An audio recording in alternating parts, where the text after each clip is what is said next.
Lezi indaba zehora lokuqala sikwethulela zona bukhoma yokomkhulu le-SABC e-Auckland Park eGoli bukele nazi ezinohlonze emini nje.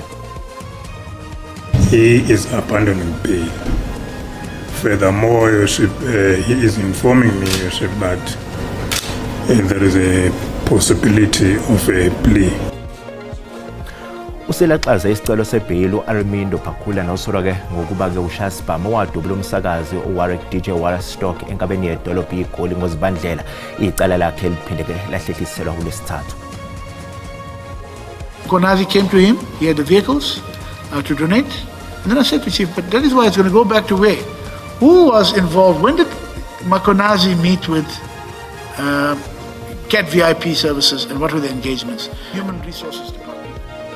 Namhlanje ikhomishana kaMadlanga ibize inhloko yezomthetho kumkhandlu idolobha waseGuruleni uAdvocate Kemi Behar ukuze azoziphendulela ke einsolweni ke ezibhekiswe kuyo ezavela kuyo lekhomishana. Name of the witness is Mr. Paul O'Sullivan. He will be here tomorrow, and on Wednesday is a physical appearance.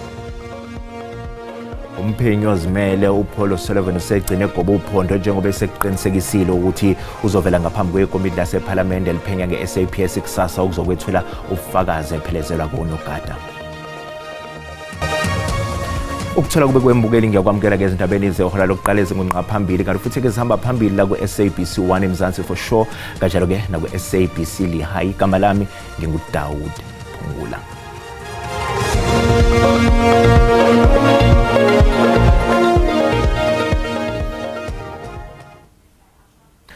Uselaxaze isicelo sebhayili uArmindo Phakula odabuka kwelaseMozambique nongumsola wesibili ecaleni lokubulawa kukaWarwick DJ Warstock ngalophinde kwacela ukuthi angavalelwa ejele eSun City ngoba usaba ukuthi uzobulawa. Umndeni ke kaDJ Warstock ubesenkantolo namhlanje. Remanded today for address verification and also for legality verification. So the address which the defense provided the state with was visited, and the accused he stays at the informal settlement somewhere in Germiston. So no one was found. Uphakula uvele kafushane enkantolo kodwa icala lakhe lahlehliselwa ukuze abaphenyi baqinisekise imininingwane yakhe njengoba kungacaci ngekheli alinike abashushisi kanti kokunye akanazo izincwadi ezigunyaza ukuba kuleli ngokomthetho. Uphakula usolwa ngokuba uShasbam kanti ucela ukungavalelwa ejele eSun City njengoba esaba ukuthi uzobulawa. Your Worship, the arrangement has already been made through the station commander that the accused be kept at Modabi prison. Uphakula ubhekene namacala okubulala, ukucija itulo lokubulala nolokuphula imithetho yokungena nokuphuma kuleli. Umshushisi utshele inkantolo ukuthi umsolo usilaxazile isicelo sebhayili futhi kungenzeka alivume icala. He is abandoning bail. Furthermore, Your Worship, he is informing me, Your Worship, that there is a possibility of a plea in this matter. Leli cala lizobuyela enkantolo ngolwesithathu.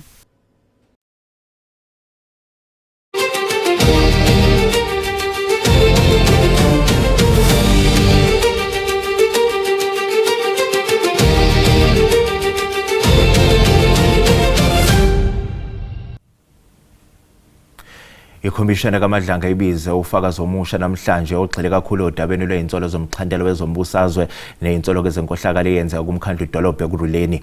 Uadvocate Kemi Behar oyinhloko yezomthetho noqaphe okulandelelwa kwemigomo eGuruleni uyena kulandisa ikhomishana ngeziwombe ezibucayi zaseGuruleni. Departments, including Human Resources. Isikhulu sesiphathelene nezomthetho kumkhandlu waseGuruleni uAdvocate Behar ulandise ikhomishana kaMadlanga ngezinsolo zeqhaza lika Brigadier Julius Mkhwanazi ngokuhlomula kwezinkampani zikasomabhizinisi ogubuzelwe ngamacala uVusumuzi Kate Matlala ngamathenda ophikweni lwamaphoyisa omkhandlu iEMPD. It was not a matter of just saying Brigadier did this, he donated vehicles, he brought donations in, he put it blue lights. This was, for me, look at the full landscape of what we're dealing with. We're dealing with serious implications from CAT VIP services, from Medicare 24, and how they even got, even COVID-19. If they were involved in COVID-19, there was a program run by HR Because in terms of the staff letters that go off, those were all dealt with between HR and the department involved. Odabeni lwezimoto zabaqaphi iCat VIP okungezeka Cat Matlale ezagcina zigunyazwa amalamba ahlaza afa kwezimotweni ezigunyaziwe zomkhandlu, uAdvocate Behari utshele isangamo sekhomishana ukuthi kuningi ongazange kulandelelwe ngokusemthethweni kulolu daba. Steyn, who was a proxy in the matter, deals with all issues, clearly stated that Mkonazi came to him, he had the vehicles to donate, and then I said to Chief, but that is why it's going to go back to where? Who was involved? When did Mkonazi meet with CAT VIP services, and what were the engagements? And what were the involvements of the senior leadership in the MPD? So apart from implicating the chief, it would implicate the divisional heads or the deputy chiefs of police. uAdvocate Behari uyaqhubeka nezethulo zomfakazi bakhe phambi kwekhomishana kaMadlanga ehlezi ikolishi iBridget Mabandla Justice ePitoli. Bukeleke uBuhari uyaqhubeka ke nokwethula ke lapha kubufakazi bakhe kuyona ke ikhomishana kaMadlanga eqhubeka lapha ke ekolishi iBridget Mabandla lapha ke ePitoli. Amaphoyisa seqinisekisile ukuthi uViandre Pretorius ubengomunye ke wabasola ngokunindeka esehlakalweni ke sokubulawa kukaMarius van der Merwe obaziwa ngowitness D kukhomishana kaMadlanga.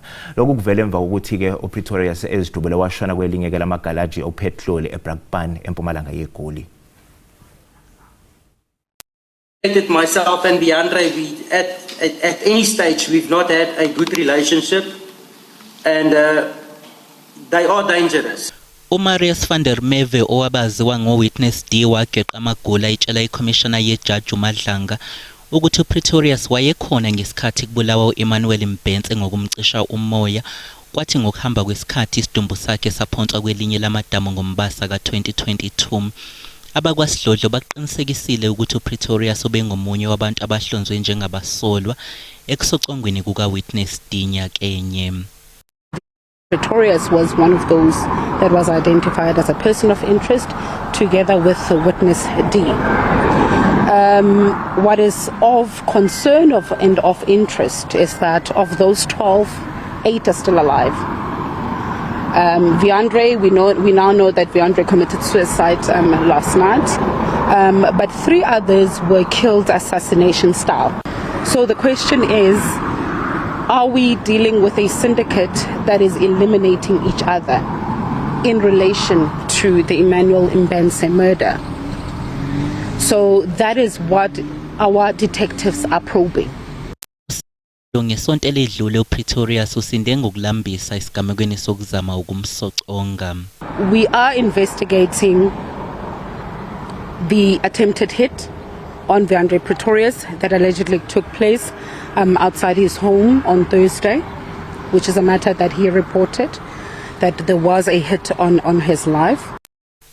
Abathathu kulabo abayi12 abaphenywa ngokubulawa kukaMbhense sebeshonile ezigamekweni zokuhlasela ezahlukene.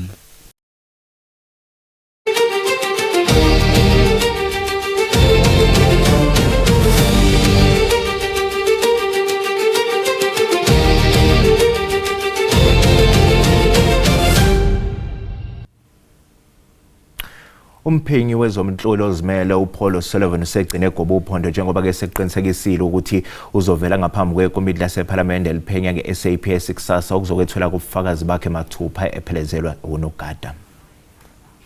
Umphenyi wezobuntloli ozimele uPaul O'Sullivan useqinisekisile ukuthi uzokwethula ubufakazi bakhe mathupha kusasa ngaphambi kwekomiti laseParliament eliphenya ngeSAPS.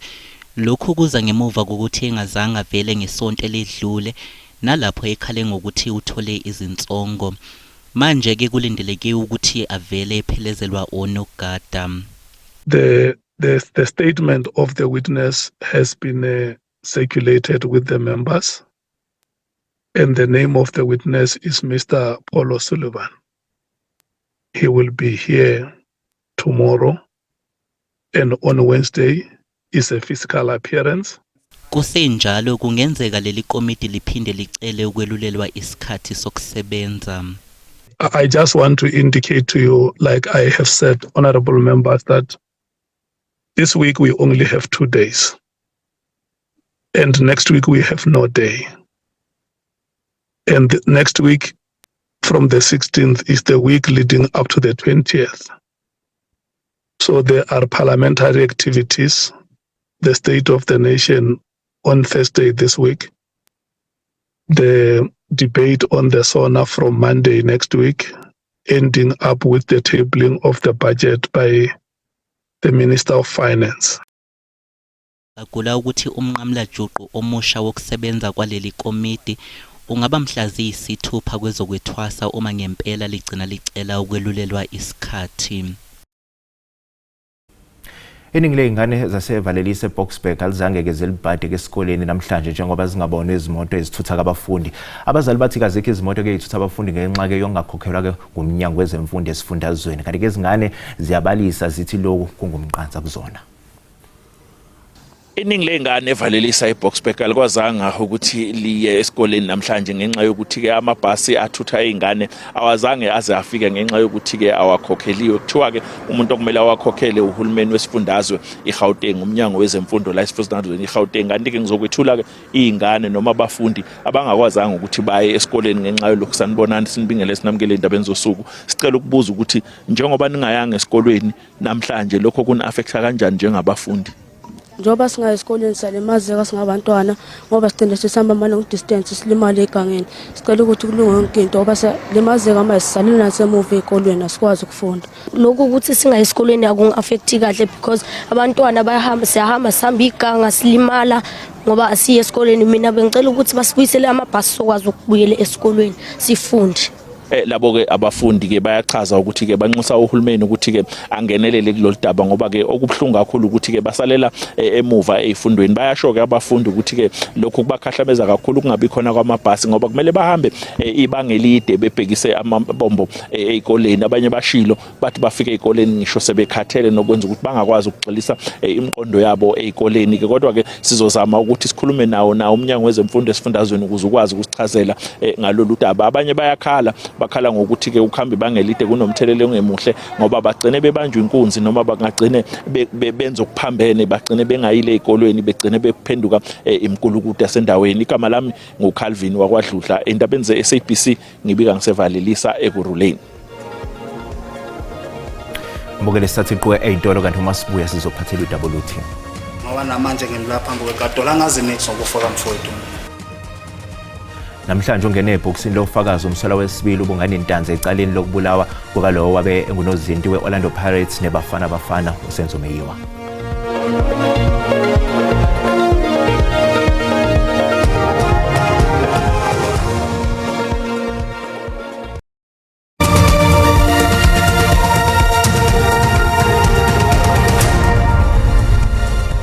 Bukela sikubingelele sokwamukela uma ngabe usanda ngena sikukhumbuza ukuthi lezi indaba ziyatholakala ku-YouTube naku-SABC Plus. Ngena ukuze uzicinge ngamagama athi SABC izindaba nakanjani uzozithola ngomnjalo bazo.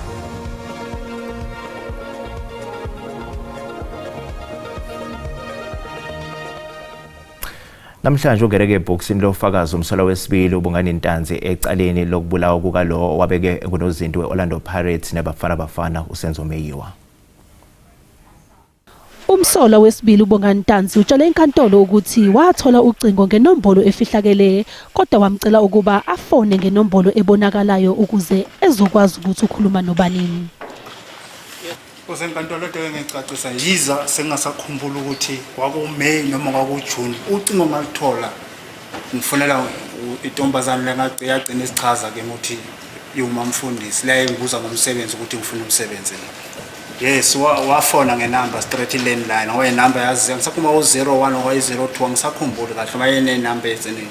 Emveni ngalokho kangibuza ukuthi umsebenzi ngiyawufunani bese ngimbuza ke mthi umsebenzi okanjani ngoba mina ngiyasebenza.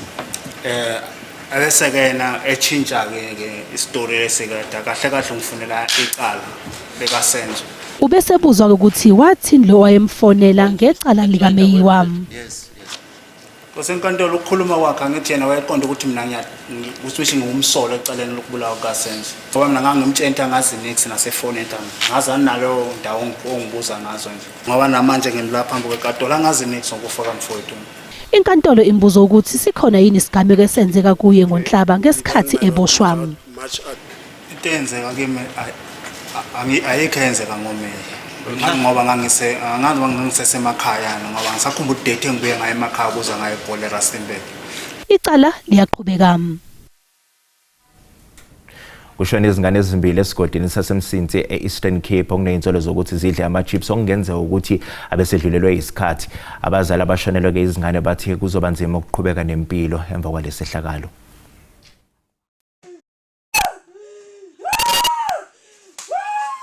Bengakwazi ukuzibamba inyembezi. Esisehlo sisehlo esingasobe silebaleke kuluntu lwalomandla. Abantwana ababini babhubhe emva kokuba betye ichips. Kubazali inhlungu engenyamezelekiyo lena. Umntana umgqibele edlala ku right but ukutshona ilanga sewungenamntana.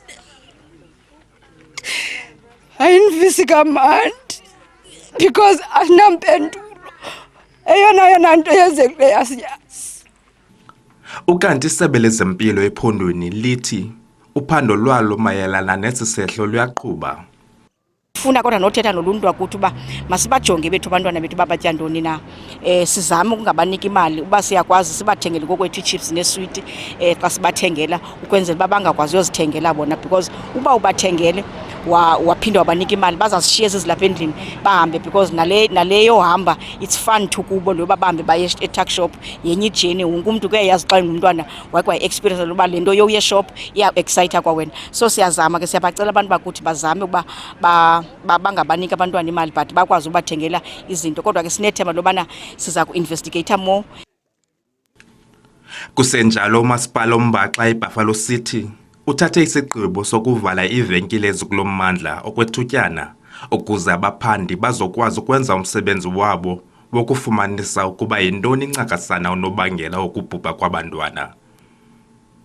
Abongile Yankis kwiindaba ze-SABC eMsinsi ngaseNtabozuko.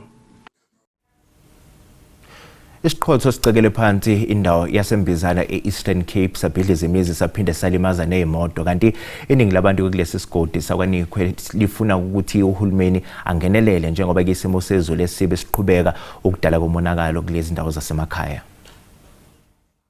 Isichotho esibetha ngamandla siqoqisise sonakalisa kulelali sashiya abantu abaninzi bonakalelwe zizindlu kuwe ipali zombane konakala uphahla ifestile zemoto incwadi zabantwana besikolo ukutya konakaliswe sesichotho. Ubone xa kunetha amatye amancinci but kwatshintsha kukhala isound esingaziqhelanga apha emazinkini. Xa sithi siyakoba ezindlini ngoba sibona khona impahla besiyothula ecingweni zabe phezulu ebhedi sibona impahla imani ibhabha ize pasejini. Xa sifika hayi ke amafestile aphelile kwecala nangapha ekitchen. Ezintsapho zithi umonakalo omkhulu sicela ungenelelo kaRhulumente. Indlu iphukile zifestile zifile kuyanetha kumanzi incwadi zabantwana kumanzi uniform yabantwana kumanzi ukutya. Into yonke lapha ngaphakathi zizitya zifile zifestile ngamazinki zibheda sandawo zokulala kwalempahla zimanzi zibophe ipinifa kungu. Bambi abahlali bazama ukwakha belungisa izindlu zonakaliswe sesichotho okuba bakwazi ukuba bakhoselise inhloko. Amagosa ajongene nolawulo lwentlekele Alfred Nzo athe bhazalala eqokelela ingcukacha ngamaxhoba esichotho. Inkonzo yoqikelelo lemozulu eMzantsi Afrika isoloko ithe qolo ukukhupha izilumkiso ngemozulu enyekenyeke kule nyanga. Dinkulu konyembizo indaba ze-SABC eMbizana. Iqalile namhlanje ingqungquthela emining ngendaba eKapa kanti ke isiqubulo sakulonyaka sale ngqungquthela sithi stronger together progress through partnerships.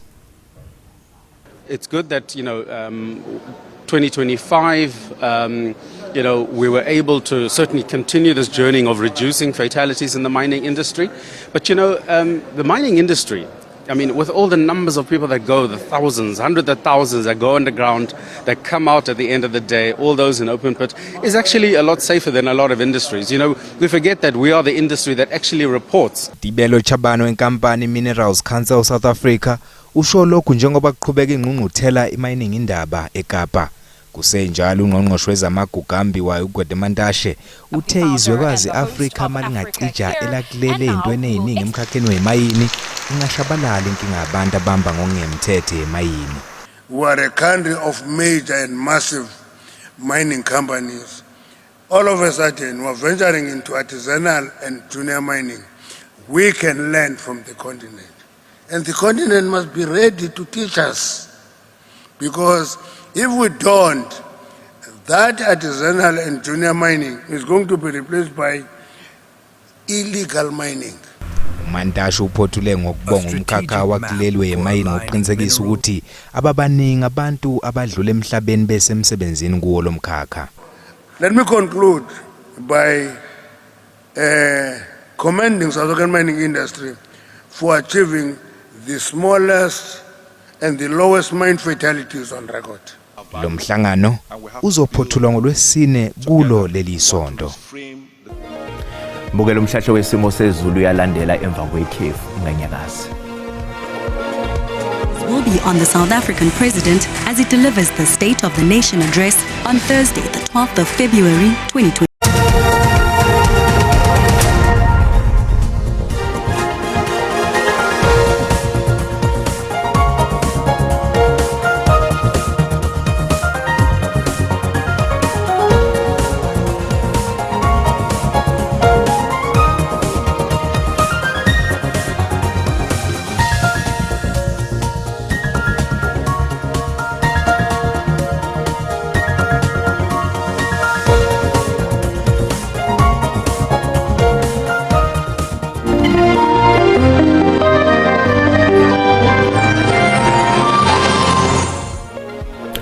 Bukele usale kahle.